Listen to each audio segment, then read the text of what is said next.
Runaway Jury. Very interesting movie. Good. I'm not sure if phenomenal. Well, I'm sure it's not phenomenal if you ask me. Even if it has a guarded cinema within, and I'm talking about Gene Hackman. The other members of the cast are more than honorable. Some would include Dustin Hoffman among the population of the Olympus of cinema, there with the gods and demigods. Well, I've read about him in Potolește, că mai nervezi. In We Have a Runaway Jury, there in the back. Over what I say. Adventures in the Screen Trade, William Goldman. Perhaps the best book on cinema, on the film industry. And Dusty Hoffman doesn't come out as a human being. Well, as a professional too, doesn't come out in a good light, because he seems to have, if not tortured Laurence Olivier, at least caused him pain. He misbehaved on the set of Marathon Man, vain, and so on. Indeed, his interaction with Laurence Olivier came to mind yesterday while watching Runaway Jury, because if for the making of Marathon Man he wanted to, it seems, to impose his position as the leading actor and get over the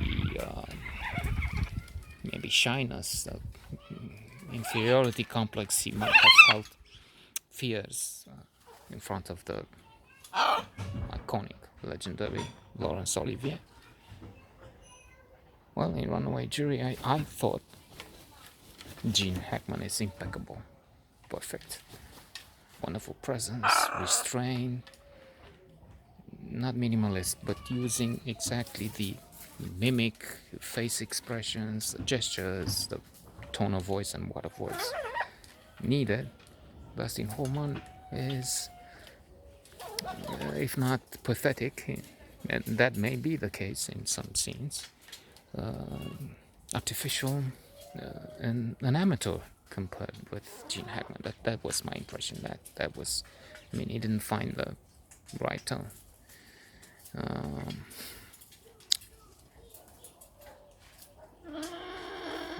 This Joan Cusack, Rachel Weisz, and all the cast is doing a good job. The plot, there's a jury, runaway jury, for a trial that involves the gun industry. And that's an interesting subject. Termina. That's an interesting subject. The point being that te uiți și te... Ia vezi.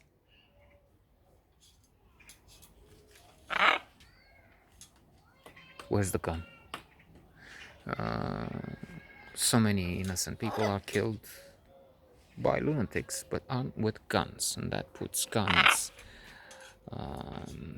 the center of a debate. The American Constitution has that infamous Article 2, people have the right to bear arms. That's because at the time when you had to defend yourself in a different age, it made sense.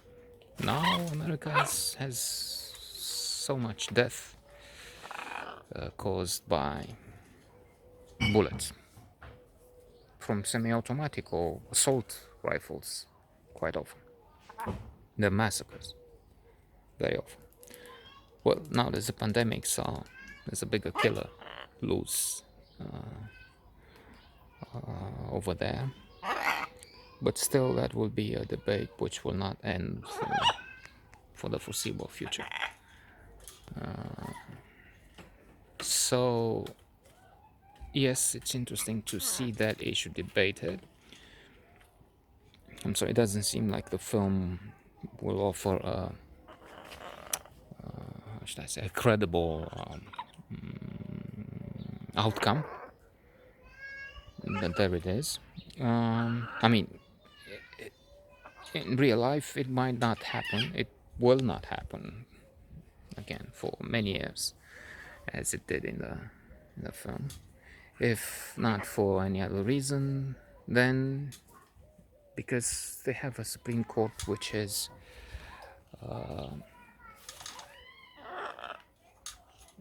leaning to the right.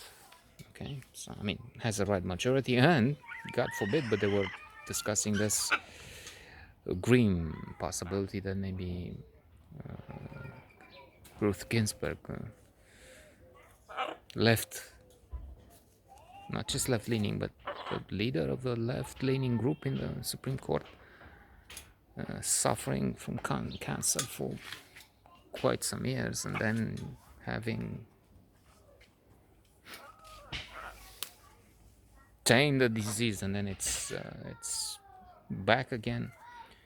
So this admirable woman might have to be replaced. Let's hope not, but and it will be such a majority of, I'm tempted to say fools, because especially those nominated by Trump, not Gorsuch, there, Kavanaugh, despicable. His behavior was, he wouldn't be, I mean, he would be something of a shame for a court here. Anyway, so trying to return to the movie. That's a bit of a problem. The fact that they tend to look at an outcome that is not really sensible for this and for the next, who knows, 20, 50 years. And then it's complicated by this idea of taking over the jury, which may happen, but it has too much of a conspiracy theory within it. It's maybe pushed too far in this sense. But otherwise, if for nothing else, then you do well to see this film for Gene Hackman. Gene Hackman is sublime.